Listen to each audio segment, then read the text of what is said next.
Curious lang ako kuya, paano ka nakakapagsukli?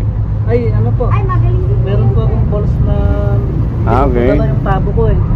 Pero may Habang kumakain ako dito sa Save4 sa KM4 La Trinidad, hindi ko maiwasang mapansin ang isang sidewalk vendor na yung sa kabila ng kanyang kapansanan.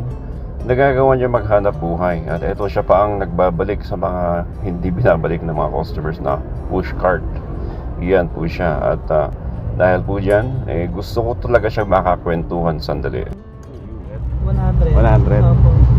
Tamang-tama yung combination niya. Oh? Munggo. Opo. Ay, malasa yan, sir. Pag inanong mo. Munggo, saka... Hindi kayo pinapalis ng mga pulis dito? Ay, may permit po kami, sir. Okay, good. Po, May permit. Oh, sige, good. Okay, Kilala na po kami, tataga dito din po kami sa Tangtang. okay. Pero curious lang ako kuya, paano ka nakakapagsukli? Ay, ano po? Ay, magaling din. Meron po akong balls na Okay. dala yung tabo ko eh. Pero may balls Okay, po. okay.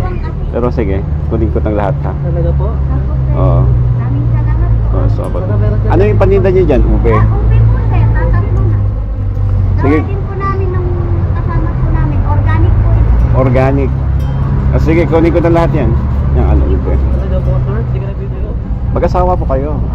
Okay. Pares kami yung kinabasin. Oh. Pero dito po kami nakaano sa La Trinidad. Trinidad, okay. Sa Pidao, dito po sa Pidao. Okay, so ito, pagpatuloy lang natin yung ginagawa natin. Ano ba? Opo naman po. Marami naman po. Lumaban tayo ng patas. Oo, sir. Kasi maraming mga kompleto, hindi naman Ay, sinabi mga mo, tamad. sir. Okay. Pero eto, okay to, sige. Sige po. At mabait din si kuya dahil gusto niyang ilibre yung kanyang mga bawang. Pero sabi ko, bayaran pa rin natin kasi business naman. Kasi mas kailangan niya yung mga ganyan eh. Ayan. Kwentahin niyo na lahat ha. Yan, ito.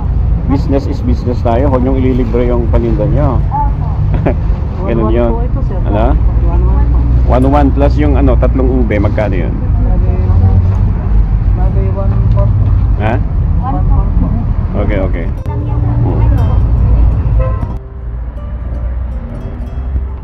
Minsan kailangan lang talaga nating tumigil saglit, itigil yung ating ginagawa at kausapin, ikipagkwentuhan sa mga taong hindi natin usually nakakausap at may matututunan po tayo sa kanila. Ito yung napatunayan ko sa araw na ito.